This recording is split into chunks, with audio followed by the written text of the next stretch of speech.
The day my children told me I was too old for Thanksgiving dinner, something inside me shattered. Not my heart. No, that had been chipped away at for years. What broke was the illusion that my sacrifices meant anything to them. I'd spent decades putting their needs before mine, even paying their mortgages well into their adulthood. But that November morning, standing in my kitchen, clutching my phone as my daughter's cold voice echoed through the speaker, I realized some debts can never be repaid, and others can be canceled with a single phone call to the bank. Before we jump back in, tell us where you're tuning in from. And if this story touches you, make sure you're subscribed, because tomorrow I've saved something extra special for you. My name is Eleanor Winters. At 72, I've lived through enough seasons to know when autumn truly arrives, not by the changing leaves, but by the shifting of family dynamics. I raised 3 children in a sprawling Victorian home on Maple Street in Lakeside, Connecticut. My husband Richard passed nearly 15 years ago, leaving me with memories, an impressive portfolio of investments, and the unspoken responsibility of continuing to be the family's emotional and financial backbone. After Richard's death, I threw myself into being even more present for my children. Benjamin, my oldest, had just started his architectural firm. Melissa, my middle child, was struggling with her marriage while raising twins, and Daniel, my youngest, was still finding his footing after college. They needed me, and I needed to be needed. When Benjamin mentioned he'd found the perfect property for his family but couldn't quite afford the down payment, I didn't hesitate. "Let me help," I said, writing a check that might have funded a comfortable European vacation. His gratitude seemed genuine then. Tight hugs, misty eyes, promises to repay me someday. Within months, Melissa's situation deteriorated. Her husband left, and suddenly, she faced losing her home. Again, I stepped in, this time arranging to make the monthly mortgage payments until she got back on her feet. Daniel's situation followed. A similar pattern, a startup idea that needed funding, then a house he couldn't quite afford in a neighborhood essential for networking. Before I knew it, I was making payments on 3 properties: Benjamin's Craftsman in Westport, Melissa's Colonial in Fairfield, and Daniel's modern townhouse in Stamford. I never formalized these arrangements with contracts. These were my children, after all. The understanding was implicit. I was helping them build stability, and they would care for me as I aged. At least, that's what I believed. Last year, I noticed subtle changes. My invitations to Sunday dinners were met with increasingly elaborate excuses. Phone calls became shorter, less frequent. When I did visit their homes I was paying for, I couldn't miss the exchanged glances when I mentioned a memory twice or struggled with a new smartphone feature. Still, nothing prepared me for that call 3 weeks before Thanksgiving. I'd always hosted the holiday, transforming my dining room into a harvest sanctuary. My table extended with all its leaves could seat 20, and I prided myself on cooking. Everything from scratch. The turkey brined for days, cranberry sauce with orange zest, my mother's cornbread stuffing recipe that had survived 2 world wars and countless family disagreements. I was in my kitchen that morning, already planning the menu when Melissa called. Her voice had that particular tone, the one she'd used as a teenager when asking for something she knew I wouldn't want to give. "Mom," she said after our brief pleasantries, "we've been talking, Ben, Daniel, and I, and we thought this year we might try something different for Thanksgiving." "Different?" I repeated, my hand instinctively tightening around my coffee mug. "What kind of different?" "Well, we thought maybe we'd have it at Ben's place this year. His new kitchen renovation is finally done, and he's eager to show it off. The renovation I had contributed $12,000 toward, though she didn't mention that." "That sounds lovely," I said, swallowing my disappointment. "What time should I arrive? I'll bring the stuffing and pies, of course." The pause that followed lasted just long enough for me to know something was wrong. "Actually, Mom," Melissa continued, her voice dropping to that careful, measured tone people use when speaking to someone fragile. "We were thinking of just having a younger gathering this year. The cousins want to stay up late and play games, and Ben's setting up that karaoke machine. You know how loud it gets."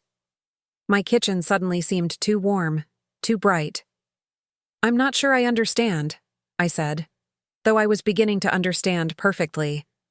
"Are you saying I'm not invited to Thanksgiving dinner?" Another pause, then. "It's not that you're not invited exactly. We just thought you might be more comfortable having a quiet dinner at your place. All the noise and chaos, Ben's kids running around, the twins' friends dropping by.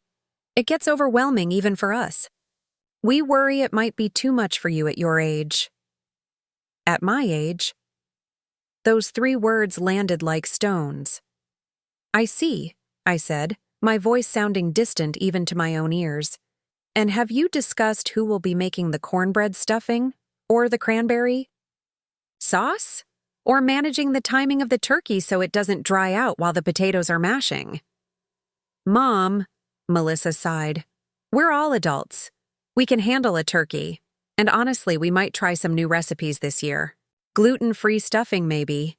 The kids are more health-conscious these days." I said nothing, letting the silence stretch between us like a widening river. "Mom, are you upset? I thought you'd be relieved not to have all that work. You're always exhausted after hosting." Exhausted but fulfilled. Tired but connected to my family. Drained but vital. "No, not upset," I lied. "Just surprised. But you're right. You're all adults. Enjoy your Thanksgiving." I paused, then added, "By the way, how's the roof repair coming along? Did that contractor I recommended work out?" The roof repair, another $15,000 I'd provided just last month when she'd called in tears about water damage. "Oh, it's fine. All fixed," she said brightly, clearly relieved by my apparent acceptance and the change of subject. "Thanks again for your help with that. We couldn't have managed without you." Couldn't have managed without my checkbook, I thought bitterly. After we hung up, I sat at my kitchen island for nearly an hour, staring at nothing. The rejection wasn't just about a holiday dinner. It was the culmination of 100 small dismissals. The times my advice was politely acknowledged, then ignored. The family decisions made without my input. The conversations that stopped when I entered a room. I was financially essential, but socially expendable. That evening, I did something I hadn't done in years. I pulled out all my financial records and created a detailed spreadsheet of every dollar I'd given my children in the past decade. The numbers were staggering. Preparing and narrating this story took us a lot of time, so if you are enjoying it, subscribe to our channel. It means a lot to us. Now back to the story.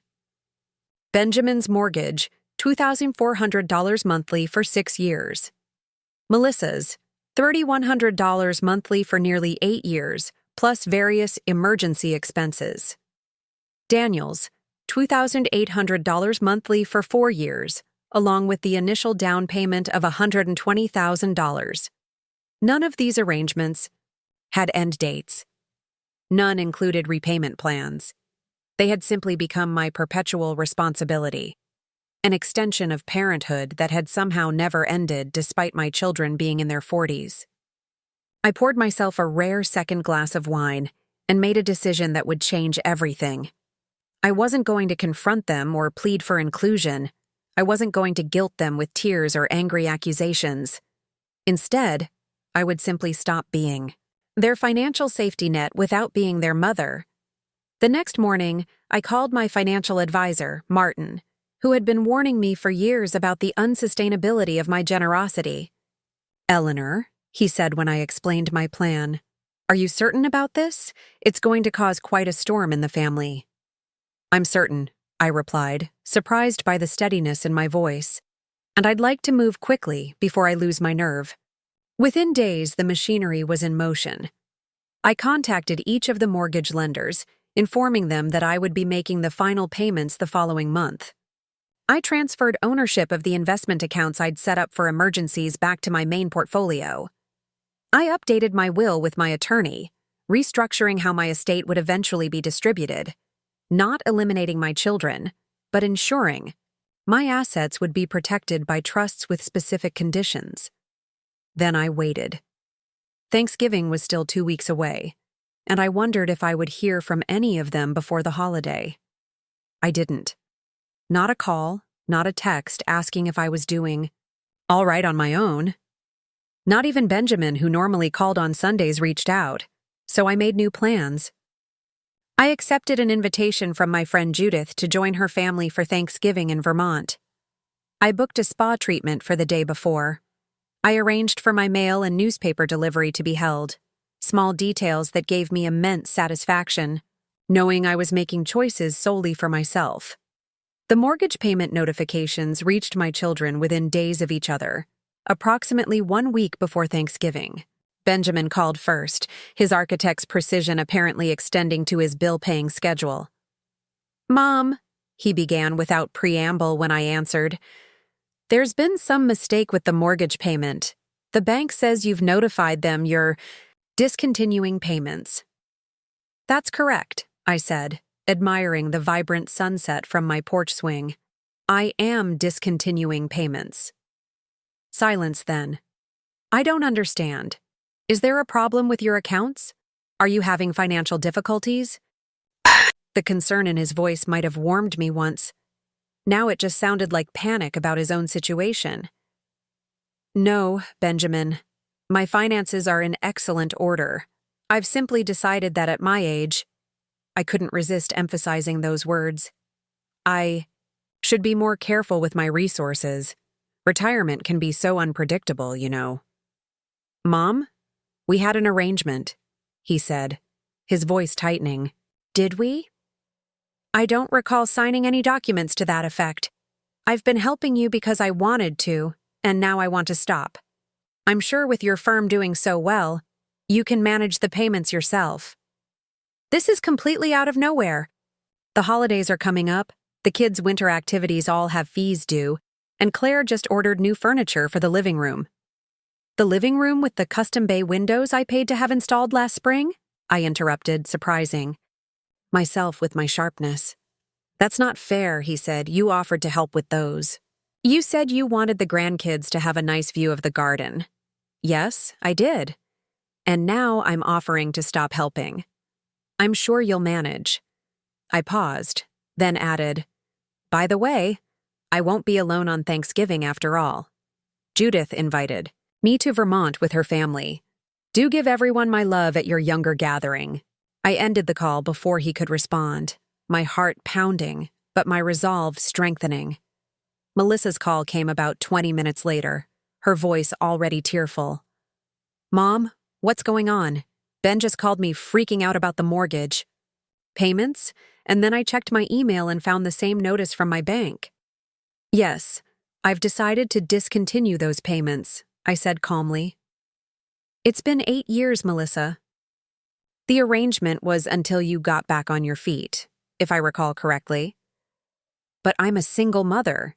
You know how expensive the twins' college applications are right now, and the property taxes in Fairfield are insane."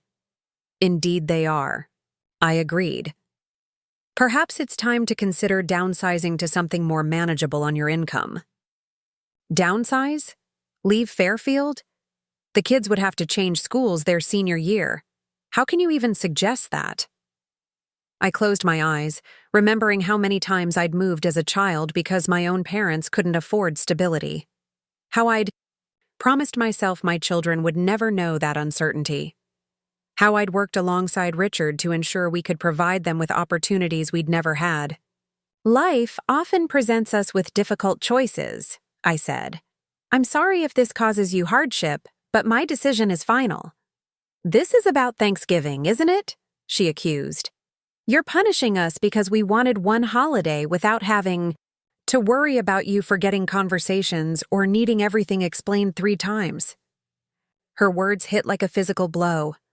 So that was how they saw me now, not as their mother, their supporter, their champion, but as a burden. an elderly inconvenience, a slower, forgetful version of the woman who had once run their world. "This isn't about Thanksgiving," I said quietly. "This is about recognition, value, respect, things that shouldn't disappear just because I've grown older. You can't just cut us off without warning. That's financial abuse." I actually laughed at that. Interesting perspective. I'll be sure to mention it to my financial advisor when he congratulates me on finally establishing healthy boundaries. Daniel's call came last, late in the evening. Unlike his siblings, he didn't start with accusation or panic. "Mom," he said softly. "What's going on? Really?" Something in his tone nearly broke my resolve. Daniel had always been the perceptive one, the child who could sense the currents beneath surfaces. "I'm reclaiming my life," I said finally. "And my financial independence." "Because we hurt you," he said. It wasn't a question. "Yes." He sighed heavily. "The Thanksgiving thing was Melissa's idea, but Ben and I went along with it.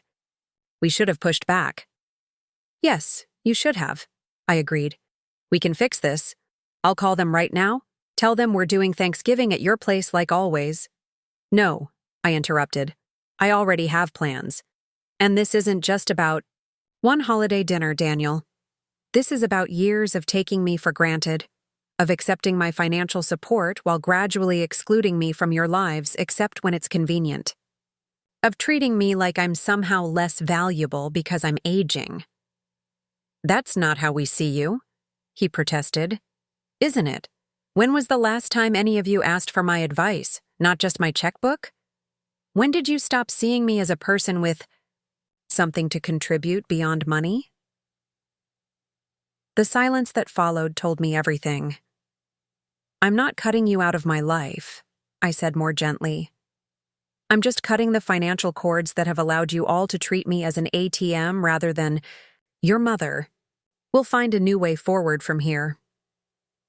After I hung up, I felt lighter than I had in years. There would be difficult conversations ahead, possibly even estrangement for a time. But for the first time since Richard died, I was putting myself first. Not out of selfishness, but out of self-respect. The next morning, I received a group text from all 3 children requesting a family meeting that weekend. I agreed, suggesting Sunday brunch at a neutral location, the waterfront restaurant Richard and I had always loved. Then I called Judith and asked if I could extend my Thanksgiving visit to include a side trip to New York. I'd always wanted to see the Macy's parade in person, and suddenly it seemed absurd that I never had. "At our age," I told her with a smile in my voice, "we shouldn't wait to do the things we've always dreamed of." As I hung up, my gaze fell on a framed photo of Richard and me on our 40th anniversary. He was looking at me with such clear admiration, such unwavering respect. "I think you'd approve," I told his image. "It's time they remembered who I am. And who I am is not just a checkbook, not just an aging parent to be managed and appeased. I am Eleanor Winters, still vital, still valuable, and finally, truly, independent." Sunday arrived with unseasonable warmth and brilliant sunshine, as if the universe itself was encouraging me to stand firm in my resolution.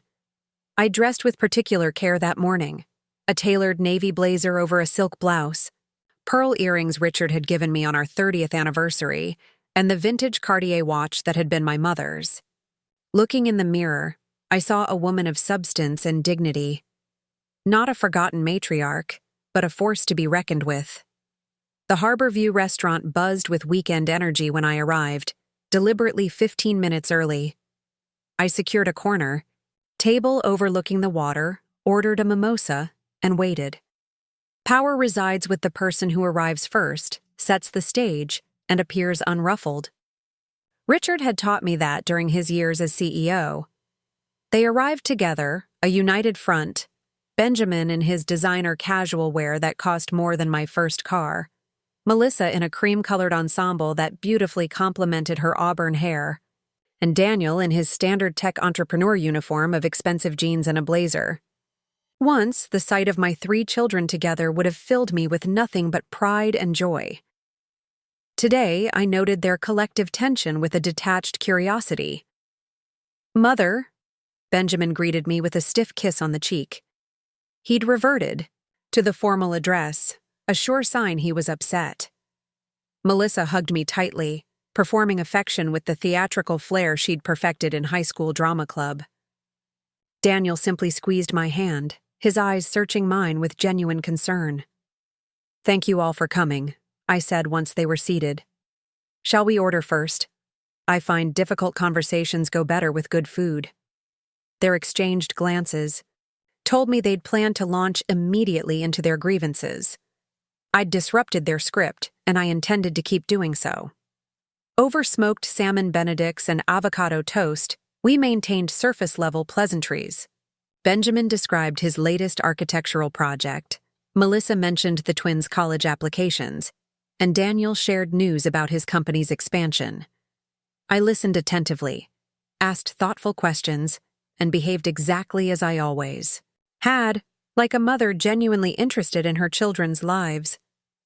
It was Benjamin who finally broached the subject as our plates were being cleared. "Mother, we need to discuss your recent financial decisions." I smiled, dabbing my lips with the linen napkin. "Yes, I imagine we do. We don't understand why you've suddenly decided to withdraw support that we've all been counting on," he continued, his architect's precision with words failing to mask his frustration. "Suddenly?" I repeated, arching an eyebrow. "Benjamin, I've been paying your mortgage for 6 years. That hardly constitutes a sudden arrangement." "But there was no indication you planned to stop," Melissa interjected, leaning forward. "No warning, no discussion, just abrupt notices from the banks. I wasn't aware I needed to provide notice for discontinuing a voluntary financial gift," I replied calmly. "Was there an expiration date on my generosity that I missed?" Daniel winced slightly. At least one of them recognized the barb beneath my pleasant tone. "Mom, we all appreciate everything you've done," Benjamin said, adopting the patronizing tone I'd grown to detest.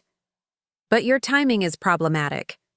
Property taxes are due, the holidays are approaching, and this kind of financial disruption—" "Disruption," I interrupted, setting down my mimosa. "Interesting word choice.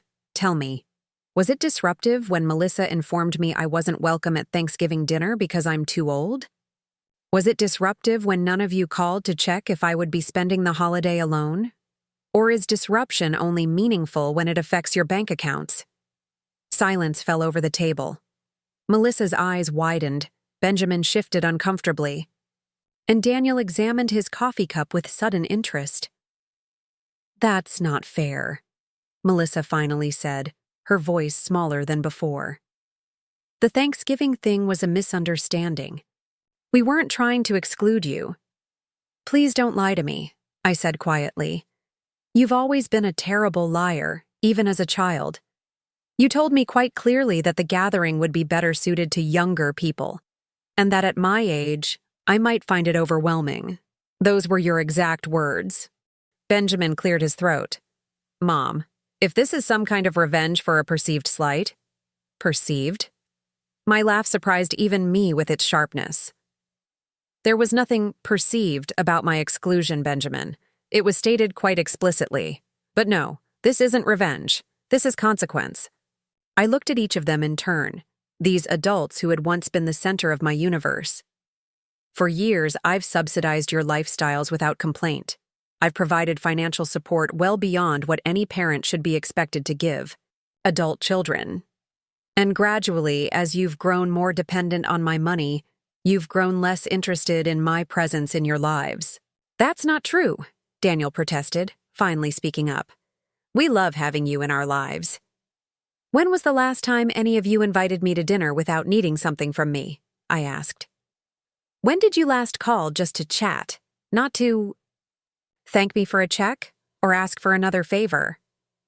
Their silence was damning. I've been asking myself why I allowed this pattern to continue for so long, I continued, my voice softening. After your father died, I think I feared losing my connection to all of you. I worried that without something to offer, without being needed, I would fade from your lives completely. So I kept writing checks, kept solving problems, kept being the financial foundation so you would have reason to keep me around. Melissa's eyes filled with tears. Mom, that's not. It is, I said firmly. We all know it is. And last week, when you uninvited me from the family Thanksgiving, something finally clicked. I realized I'd created exactly what I feared most: relationships with my children based on utility rather than love and respect. I lifted my mimosa, took a deliberate sip, and continued. So yes, I've stopped paying your mortgages, not to punish you, but to restore balance. To see what our relationship looks like when it's not lubricated by my checkbook. Benjamin's jaw tightened. You make it sound like we've been using you. Haven't you? I held his gaze steadily. He looked away first. What exactly do you want from us? Melissa asked, a defensive edge creeping into her voice. We can't just suddenly afford these payments without completely restructuring our lives. I'm aware, I nodded, and I'm sorry for any hardship this causes. But the reality is, none of you are living within your means. You've been able to maintain lifestyles beyond your incomes because I've been subsidizing you. Perhaps it's time for some restructuring. So that's it? Benjamin's voice rose slightly. You're just cutting us off cold turkey because we wanted one Thanksgiving without having to accommodate. He stopped himself, but not quickly enough. Without having to accommodate me, I finished for him. Without having to speak more slowly, repeat yourselves, adjust your plans around my earlier bedtime. Without having to pretend you value my presence when you clearly find it burdensome. Daniel reached across the table and covered my hand with his. Mom, that's not how we feel. Isn't it?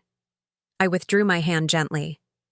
Benjamin couldn't even finish the sentence, but we all know what he meant. You see me as an accommodation now, not a person. Certainly not as the woman who raised you, who built a life with your father that has afforded you privileges most people can only dream of. I signaled for the check, signing it quickly when it arrived. I've made my decision. It isn't up for negotiation. You're all capable adults with good jobs and numerous advantages. You'll figure out your finances. And what about our relationship? Melissa asked, her voice trembling slightly. Are you cutting that off too? The question struck deeper than she probably intended. For a moment, I saw my children as they once were.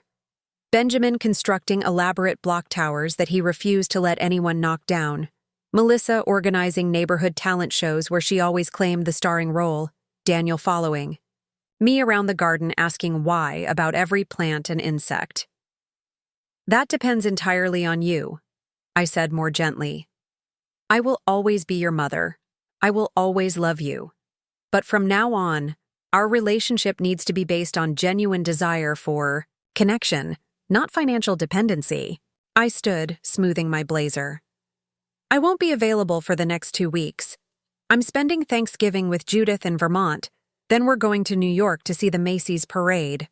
I've always wanted to experience it in person. You're going to New York? Alone? Benjamin looked genuinely alarmed. With Judith, I corrected him. 2 capable septuagenarians enjoying the city. Try not to worry. We'll use the crosswalks and everything. His concern would have touched me once. Now it just felt patronizing. When you get back, Daniel said quietly, can we talk again? Just you and me? I studied his face, so much like Richard's, especially around the eyes. Always the peacemaker, my youngest. I'd like that, I said sincerely. Call me after the holiday. As I walked to my car afterward, my phone buzzed with a text from Melissa. Mom, I'm sorry about Thanksgiving. We should have handled it differently. Not, we shouldn't have excluded you. but we should have handled it differently. The distinction spoke volumes. I didn't respond immediately. Some lessons require time to sink in. The next 2 weeks unfolded like a revelation. Judith and I settled into her daughter's Vermont farmhouse for Thanksgiving, where I was treated not as an elderly burden but as an honored guest. Her son-in-law, a chef with a popular Burlington restaurant, actually sought my advice on perfecting his cornbread stuffing recipe. Her grandchildren, all in their 20s, asked thoughtful questions about my career and travels. No one spoke slowly or exchanged knowing glances when I mentioned a memory from decades past. On Thanksgiving morning, I helped in the kitchen without taking over, enjoying the collaborative spirit. When dinner was served, Judith's daughter insisted I take the seat of honor at the head of the table. To our guest, she raised her glass, who brings wisdom, grace, and the best cranberry sauce recipe I've ever tasted. Their genuine warmth brought unexpected tears to my eyes. This was what family should feel like, a place where age brought respect, not dismissal. I texted each of my children a simple, "Happy Thanksgiving" that evening, receiving prompt but stilted responses from all three. No one mentioned their younger gathering, and I didn't ask. New York with Judith was a revelation. Of a different sort. We checked into a boutique hotel in Chelsea, bought tickets to 2 Broadway shows, and made reservations at restaurants we'd read about in food magazines. We navigated the subway without incident, joined a walking tour of architectural landmarks that Benjamin would have appreciated, and stood among the crowds at the Macy's parade, cheering like schoolgirls when the giant balloons floated past. "I can't believe I waited 72 years to do this," I told Judith as we sipped hot chocolate afterward, our faces flushed with cold and excitement. "Better late than never," she replied with the grin that had first drawn me to her in our college days. "What else is on your bucket list, Eleanor?" I considered the question seriously. I've never seen the Northern Lights. Richard and I always talked about going to Iceland, but there was never enough time with the children and his work. "February," she said decisively. "The viewing is supposed to be excellent then. I'll book it when we get home." Just like that, another adventure was planned, another horizon expanded. Without the weight of my children's mortgages, without the constant underlying anxiety about their financial needs, I felt 20 years younger, free to consider my own dreams, my own remaining time. "We should start a group," Judith mused as we wandered through the Metropolitan Museum of Art on our final day. "Women our age who are reclaiming their lives. There must be thousands of us out there, figuring out who we are beyond mother, wife, supporter." "The reimagined," I suggested, only half joking. For women who thought they were entering the epilogue but discovered it's actually a new chapter. We laughed, but the idea took root. By the time our train pulled back into Lakeside Station, we had sketched the outlines of a club. Monthly meetings, rotating hostesses, speakers on topics from financial independence to travel adventures designed for older women. Daniel was waiting at the station, leaning against his Tesla, looking simultaneously boyish and careworn. My heart squeezed at the sight of him. No matter what boundaries I set, these were still my children, still the people I had loved most in the world for decades. "Welcome home," he said, giving me a genuine hug before helping with my luggage. "How was New York?" "Exhilarating," I replied honestly. "Judith and I are already planning a trip to Iceland in February to see the Northern Lights." He blinked, in surprise, then smiled. "That sounds amazing, Mom. I want to hear all about your plans." As he drove me home, he filled me in on the Thanksgiving gathering. "It was a disaster," he admitted ruefully. "Ben burned the turkey, Melissa forgot half the side dishes, and the kids spent the whole time complaining that it wasn't as good as Grandma's Thanksgiving. By dessert, everyone was acknowledging we'd made a huge mistake. I couldn't help but feel a flicker of satisfaction, though I kept my expression neutral. Holidays take practice. I said diplomatically. He glanced at me, then back at the road. We missed you, all of us. Even Ben, though he's too stubborn to say it. I appreciate that, I said, leaving it at that. At my house, he carried my bags inside and hesitated in the foyer. Can we have that talk now? I know you just got back, but… Of course, I gestured toward the living room. Would you like some tea? Over Earl Grey and the shortbread. Cookies I'd brought back from a Manhattan bakery. Daniel finally opened up. I've been thinking a lot about what you said at brunch. About using you for financial support while gradually excluding you from our lives. I waited, giving him space to continue. I think you're right, he admitted, looking down at his hands, Richard's hands, with the same long, elegant fingers. We've taken you for granted, accepted every check, every bill payment, every loan that we all knew wasn't really a loan. And somehow, along the way, we stopped seeing you as a person with your own life and dreams. You became… I don't know. An ATM with emotional complications, I supplied. He winced. That's harsh, but not entirely wrong. What about your mortgage? I asked, changing direction.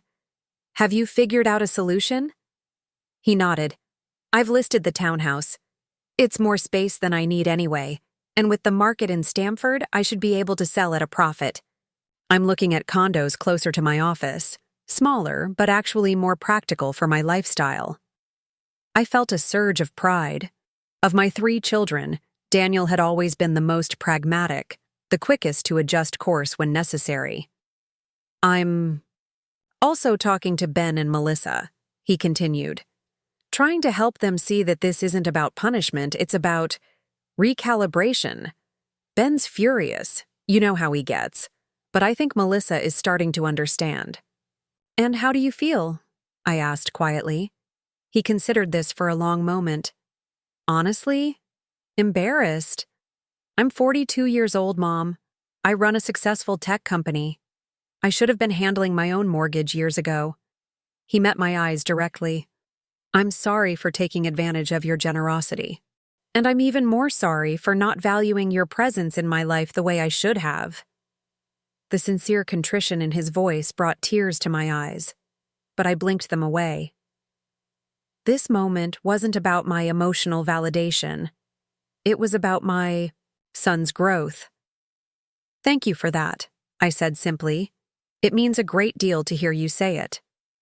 So, where do we go from here? He asked, setting down his teacup. How do we rebuild? I considered my answer carefully. One genuine interaction at a time, I suppose, without financial entanglement clouding the waters. I'd like regular dinners. Not because anyone needs anything, but because we enjoy each other's company. I'd like to hear about your work without feeling like the conversation is a prelude to a request for money. I'd like to be part of family gatherings because my presence is valued, not tolerated. He nodded slowly. That sounds healthy and long overdue. Before he left, he hugged me tightly. I love you, Mom. Not your money, not what you can do for me. You. I held him close, savoring the moment. I love you too. Always have. Always will. That night, I slept more peacefully than I had in months, perhaps years. One bridge beginning to mend, 2 more to go. Benjamin proved more difficult, as I'd expected. His pride had always been both his strength and his weakness. A week passed without a word from him, then 2. Melissa called twice, once to ask if I'd like to have lunch. Just us, no agenda, and once to nervously inquire if I might be willing to help with the twins' college application essays. They value your perspective, Mom, and your writing skills are better than mine. I agreed to both, pleased that she was making an effort, even if the second request still involved a form of assistance. Progress, not perfection. 3 weeks after my return from New York, I was pruning my winter garden when a familiar Mercedes pulled into my driveway. Benjamin sat in the driver's seat for nearly 5 minutes before finally emerging, his posture stiff, his expression guarded. Benjamin, I greeted him from beside my prized hydrangea bushes. "This is a surprise." "Mother," he nodded, approaching with his hands thrust deep in his coat pockets. "Your garden looks nice." I nearly smiled at the awkward compliment. Benjamin had never shown the slightest interest in my gardening. "Thank you. Would you like to come inside? It's getting chilly out here." In my kitchen, I made coffee while he sat rigidly at the counter, declining my offer of pastries or sandwiches. When I finally sat across from him, cradling my mug, he cleared his throat several times before speaking. "I've sold the boat," he said abruptly. Of all the openings I'd imagined, this wasn't one of them. The 30-foot sailboat had been his pride and joy, purchased 4 years ago at a price that had made me wince even in my most generous days. "I see," I said carefully. "Was that difficult for you?" He shrugged, attempting nonchalance, but not quite achieving it. "It was an unnecessary luxury. Used it maybe 10 times a year, but the slip fees and maintenance were astronomical." I waited, sensing there was more coming. "Claire and I have also put the house on the market," he continued, staring into his untouched coffee. "We found a smaller place, still in a good school district for the kids, but more aligned with what we can actually afford on our own." My heart ached a little at the wounded pride in his voice, but I also felt a flicker of admiration. Benjamin had always been the most status-conscious of my children, the most concerned with appearances and prestige. These decisions couldn't have been easy for him. "That sounds like a sensible decision," I said, neither praising nor criticizing. He finally looked up at me, his eyes, so like mine, filled with conflicted emotions. "You know, when you first cut off the mortgage payments, I was furious. I thought you were being vindictive, punishing us over something trivial. Excluding me from the family Thanksgiving wasn't trivial to me," I pointed out gently. He had the grace to look ashamed. "I know that now, but at the time, I was so focused on the financial impact, I couldn't see anything else." "And now?" Benjamin sighed deeply. "Now I realize we've been living beyond our means for years, floating on your generosity. It wasn't sustainable, and it wasn't dignified for any of us." He straightened his shoulders, meeting my gaze directly. "I'm still not happy about how this happened. The timing has been difficult, and I wish you'd given us some warning. But I understand why you did it." It wasn't quite an apology, but from Benjamin, it was significant. An acknowledgement of understanding was as close to contrition as his pride would currently allow.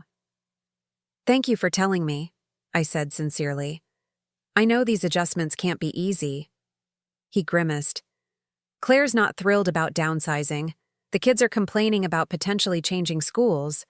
But we'll manage." We talked a while longer, our conversation gradually shifting to more neutral topics.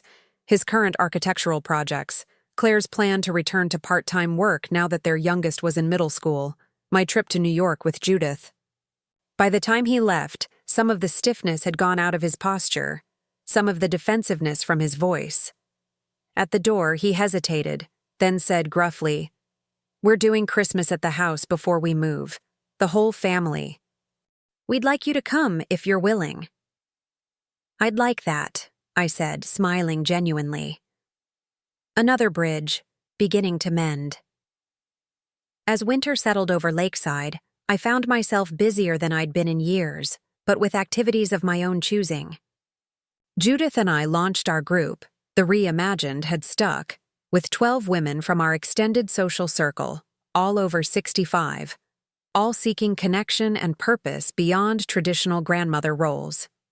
We met monthly in each other's homes, sharing resources, planning excursions, and gradually building a community of women who refused to fade quietly into the background of their families' lives. Iceland plans solidified for February. I booked a photography workshop in Arizona for March, something I'd always wanted to try. I volunteered at the botanical gardens, offering my expertise on native plantings.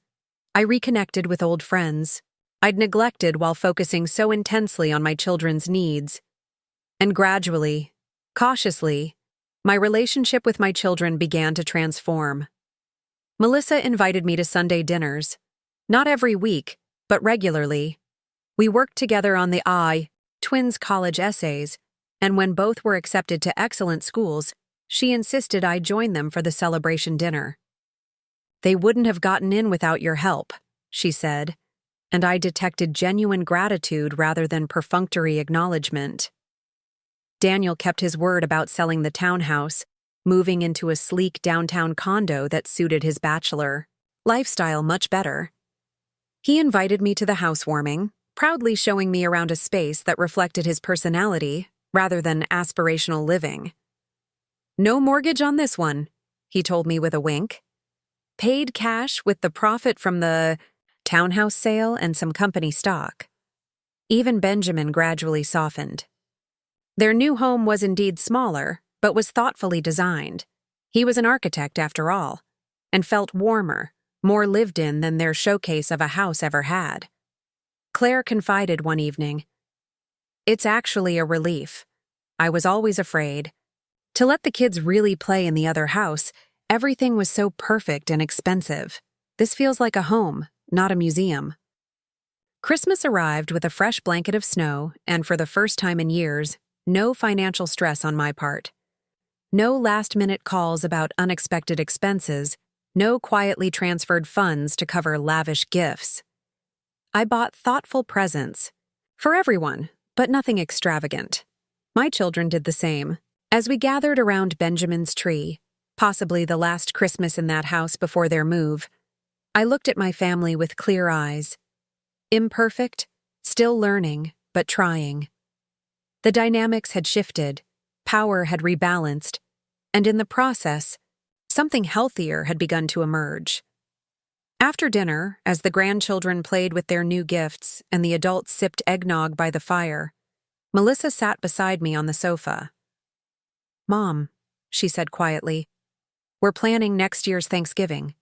We'd like you to host again, if you're willing." "Nobody does it like you." I smiled, hearing the unspoken apology in her invitation. "I'd like that." And, she added, a hint of her old mischievousness returning, "If you could start teaching me your recipes, that would be great. I completely butchered the cornbread." "Stuffing this year?" "Of course," I agreed. "Though I hear you might need to compete with Judith's son-in-law now. He's quite proud of his version." She laughed, then grew serious again. "I'm sorry, Mom, for taking you for granted, for making you feel less than. You're not too old for anything." I squeezed her hand, my heart full. "No," I agreed, watching my family around me. Not perfect, but present. Not dependent, but connected. I'm exactly the right age for everything that matters. February arrived with biting winds and pristine snowfall that transformed Lakeside into a winter postcard. As Judith and I finalized preparations for our Iceland trip, my phone rang with an unexpected caller, Claire, Benjamin's wife. We had always maintained a cordial relationship, but never particularly close. She had always seemed slightly intimidated by me, perhaps viewing me more as a benefactor than a mother-in-law. "Eleanor," she began, her voice carrying an unusual hesitancy. "I wonder if we might have coffee tomorrow. There's something I'd like to discuss with you." Intrigued, I agreed to meet her at the small French bakery downtown. I arrived the next day to find her already seated in a corner booth, 2 steaming mugs before her, and a plate of almond croissants between them. "I remembered these are your favorite," she said, gesturing to the pastries. "Benjamin mentioned it once." The thoughtful gesture surprised me. In all our years of family gatherings, I couldn't recall Claire ever making such a specific effort to please me. "Thank you," I said, settling across from her. "That was very considerate." She fidgeted with her napkin, clearly nervous. "Eleanor, I wanted to speak with you privately without Benjamin, about the house situation." I I kept my expression neutral, though internally I braced myself. Was this to be a plea for financial rescue? A complaint about the lifestyle changes they'd been forced to make? "I owe you an apology," she said instead, catching me completely off guard. "For years I've gone along with the family's treatment of you, and it wasn't right." I sipped my coffee, giving her space to continue. "When Benjamin and I first got married, I was overwhelmed by your family's wealth," she admitted. "My parents were teachers, comfortable but certainly not affluent. Suddenly, I was part of this world where houses in exclusive neighborhoods were given as gifts, where financial problems disappeared with a phone call to you." I nodded, understanding. Claire had come from a solid middle-class background, thrust into Benjamin's expectations of affluence. At first, I tried to be sensible about money. "But Benjamin," she sighed. "He grew up with certain expectations. The right address, the right schools, the right appearances. And gradually, I stopped resisting. It was easier to accept your help than to fight about budgets constantly." She broke off a piece of croissant but didn't eat it, just crumbled it between her fingers. "The boat was the breaking point for me. I begged him not to buy it. We argued for weeks. Then suddenly he came home and announced you'd agreed to increase your contribution to our mortgage, freeing up the cash flow for the boat payments." Felt a flush of shame, remembering that conversation. Benjamin had approached it cleverly, talking about rising property taxes and increased costs for the children's activities. I'd agreed to the additional support without question, never suspecting it was to finance a luxury purchase. "I should have put my foot down," Claire continued. "But by then, it felt like fighting a losing battle. If I insisted on financial responsibility, I was the villain. You were the fairy godmother who made everything possible. I enabled him," I acknowledged quietly. "I didn't mean to undermine your position, Claire." She shook her head. "You were being generous. Benjamin was being manipulative, and I was being cowardly by not standing firmer." She finally met my eyes directly. "When you stopped the payments, I was actually relieved beneath the panic. It forced the conversation we should have had years ago." I raised my eyebrows in surprise. Benjamin didn't present it that way. Claire laughed, a short, sharp sound. "No, I imagine he didn't. His pride was wounded. But once we got past the initial shock and started really looking at our finances, it was like waking up from a fog. We've been living in a fantasy funded by you, building a lifestyle that required your constant subsidy." She leaned forward, her expression earnest. "The new house is a clean slate for us. No parental subsidy, no financial smoke and mirrors. Just what we can genuinely afford on our incomes." She smiled ruefully. "And you know what? The kids are actually excited about having bedroom sizes that will force them to keep things tidier. Benjamin is rediscovering his creative roots with the challenge of maximizing a smaller space. And I don't wake up every morning with this knot of anxiety about maintaining appearances we can't afford." I felt a weight lifting that I hadn't even realized I'd been carrying. Concern that I'd damaged my grandchildren's stability. Fear that Benjamin's family would suffer for my boundary setting. "I'm happy to hear that," I said sincerely.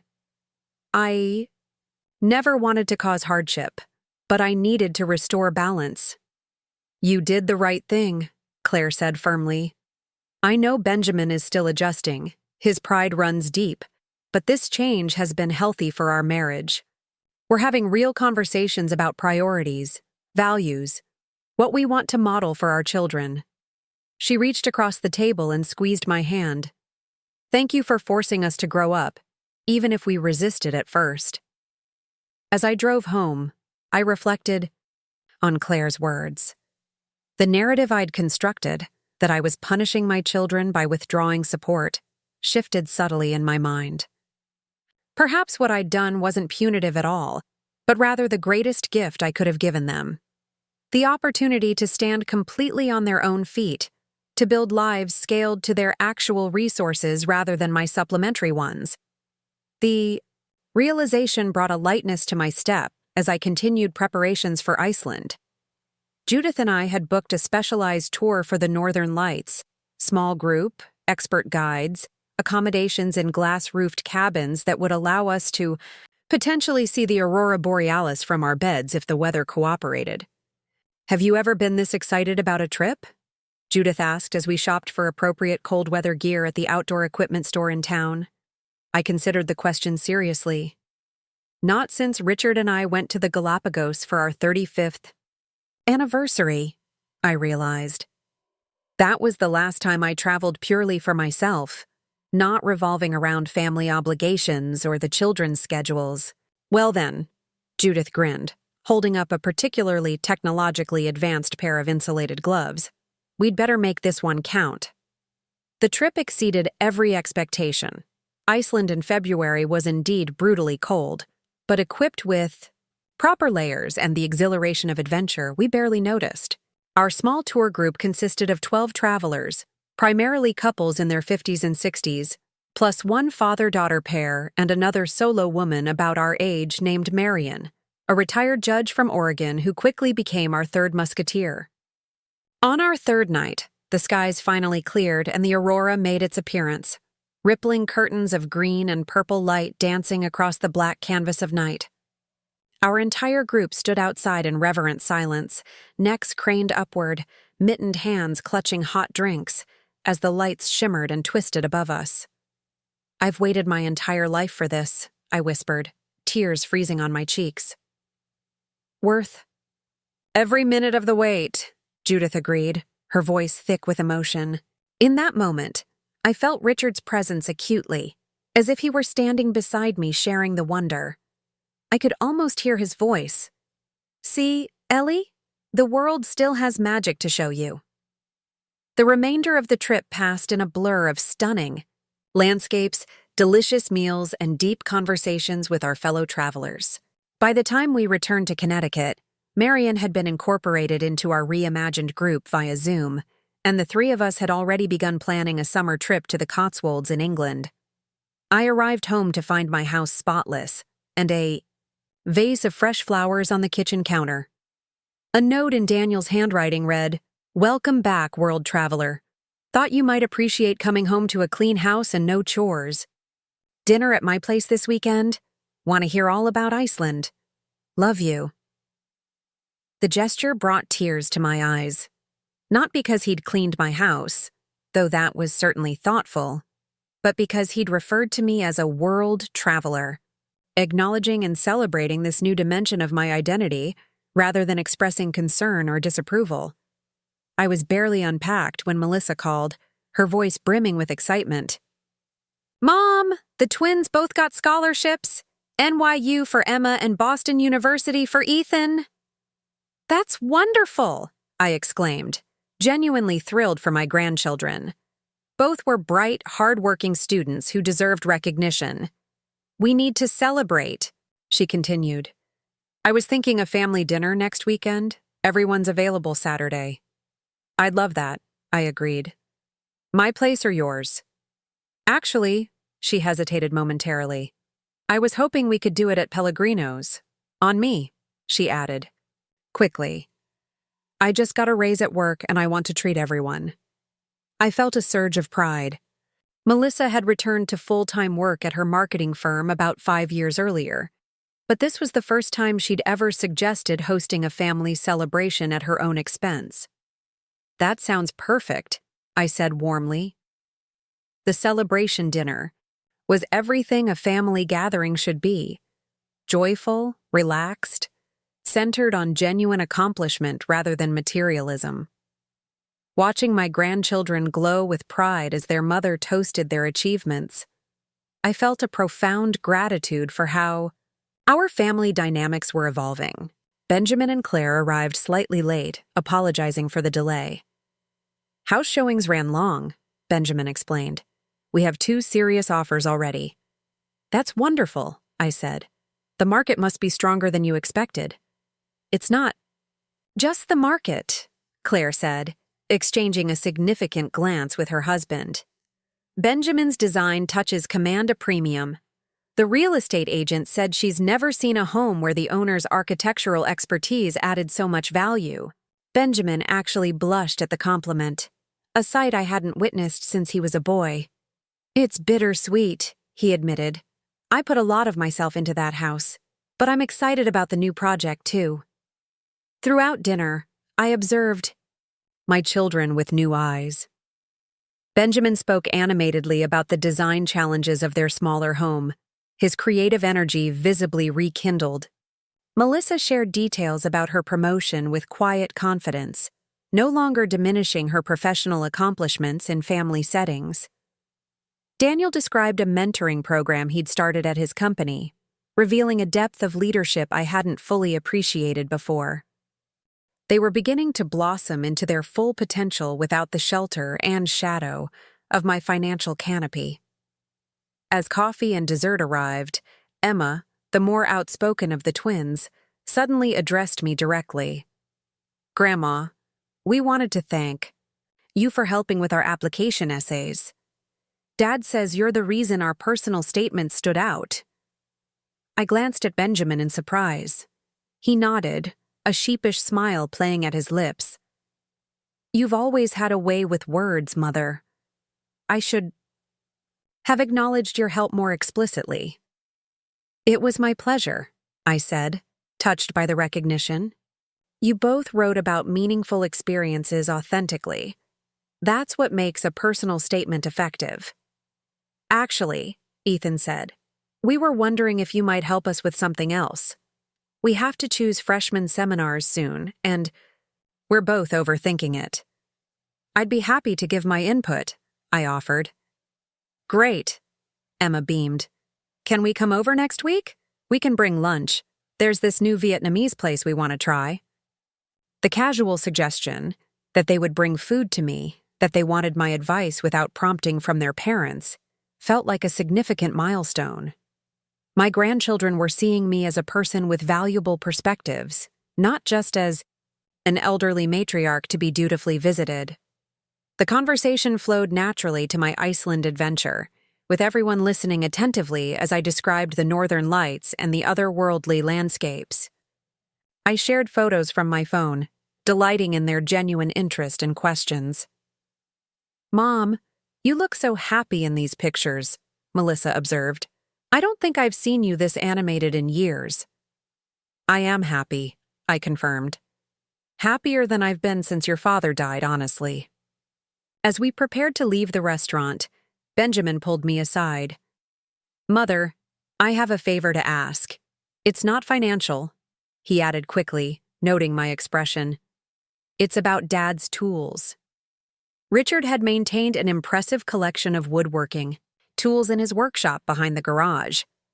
After his death, I'd carefully preserved everything, unable to part with these tangible connections to him, even though I had no personal interest in woodworking. "I've been thinking about taking up some of his hobbies," Benjamin continued, a hint of vulnerability in his voice. "The new house has a small outbuilding that would make a perfect workshop. I thought maybe I could use some of Dad's tools? Not take them," he clarified hastily. "Just borrow them. Maybe get some guidance from you on which ones were his favorites." The request touched me deeply. Benjamin had always been the child least interested in Richard's woodworking passion, preferring the clean lines of architectural drawings to the sawdust and imperfections of handcrafted wood. "I think your father would love knowing his tools were being used again," I said softly. "Come by tomorrow afternoon. I'll show you everything." The next day, Benjamin arrived precisely at 2, dressed in casual clothes I rarely saw him wear: jeans, a flannel shirt, work boots. Together, we unlocked the workshop, the scent of wood and machine oil still lingering years after Richard's last project. "I'd forgotten how peaceful it feels in here," Benjamin said, running his fingers along the workbench where his father had shaped countless pieces. He called it his thinking room, I recalled. Said the rhythm of working with his hands freed his mind to solve problems his brain alone couldn't tackle. Benjamin nodded slowly. "I could use some of that wisdom right now." I showed him the careful organization system Richard had developed, the custom storage solutions he'd built for specialized tools. As Benjamin examined each piece, asking questions about their use and Richard's preferences, I realized we were having the most genuine conversation we'd shared in years, perhaps ever.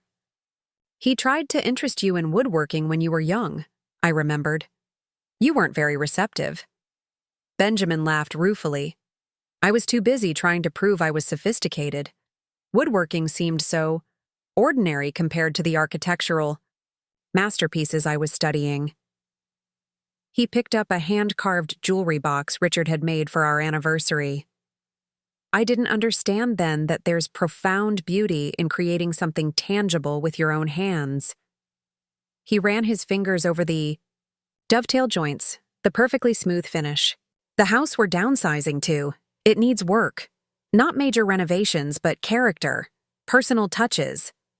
I thought maybe instead of hiring everything out, I could try making some built-ins myself. Connect with Dad's legacy while building something new for my family. I blinked back tears. He would have loved that, Benjamin, truly. As we cataloged which tools he would borrow first, Benjamin suddenly said, I've been meaning to tell you, we're backing out of the country club membership. The prestigious Lakeside Country Club had been Benjamin's pride for years, an exclusive membership he'd leveraged for both social status and client connections. Are you sure that's wise for your business? I asked carefully. He shrugged. I've been tracking where my clients actually come from for the past few months. Less than 15% originated through club connections, and those tended to be the most demanding clients with the smallest budgets. He picked up a vintage level, testing its accuracy. Claire and I realized we were spending over $20,000 a year for a membership we used mainly to impress others, not because we genuinely enjoyed it. That's quite an insight, I observed. The truth is, he continued, selecting a set of chisels, I've been living someone else's idea of success. The prestigious address, the boat, the club membership, none of it made me happy. It just kept me on a hamster wheel of earning and spending.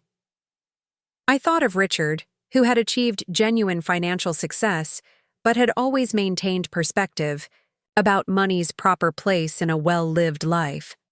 Your father would approve of your recalibration. Benjamin nodded, a weight visibly lifting from his shoulders. I'm starting to think I might actually enjoy this next chapter more than the last. 1. Less pressure, more substance. As he left with the first batch of tools carefully loaded in his car, Benjamin hugged me. A real embrace, not the perfunctory gesture he'd offered in recent years. Thank you, Mother. Not just for the tools, for everything. I stood in the driveway watching him drive away, marveling at how setting boundaries had paradoxically brought us closer than years of financial support ever had. The following week brought another unexpected development when Daniel invited me to tour his company headquarters. In all the years since he'd founded his tech startup, I'd never visited his workplace, despite its location only 30 minutes from my home. I realized you've never seen what I actually do, he explained as he guided me through the modern office space. You've supported my career in countless ways, but I've never properly shared this part of my life with you.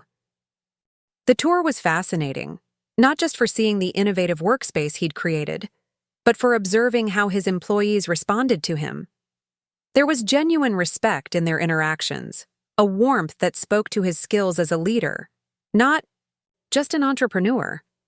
In his office afterward, over coffee from the gourmet kitchen he'd installed for his team, Daniel broached a subject I hadn't expected.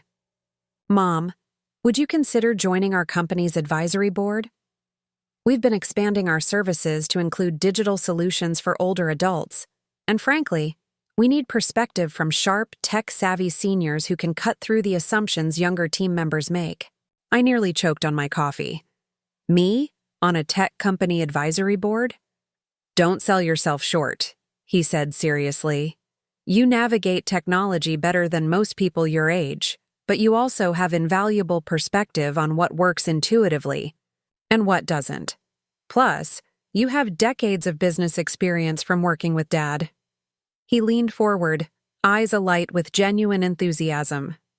"This isn't charity or nepotism, Mom. It's a legitimate business need, and you're genuinely qualified. We'd pay standard advisory board compensation, of course." The offer was so unexpected that I asked for time to consider it. But as I drove home, I felt a flutter of excitement at the prospect of contributing meaningful insights to a growing company, of having my experience valued professionally, not just as a family matriarch. I called Judith that evening to discuss the opportunity. "Absolutely do it," she advised without hesitation. "This is exactly what our reimagined group is about, finding new ways to engage our experience and wisdom in a world that often dismisses older women." After careful consideration, I accepted Daniel's offer, attending my first advisory board meeting the following month. To my delight, I found I had genuine contributions to make, identifying usability issues younger developers had missed, suggesting features that would appeal to my demographic, challenging assumptions about how seniors interact with technology. "You were the star of the meeting," Daniel told me afterward, beaming with pride that now flowed from son to mother rather than the reverse. "The product team can't wait to implement your suggestions."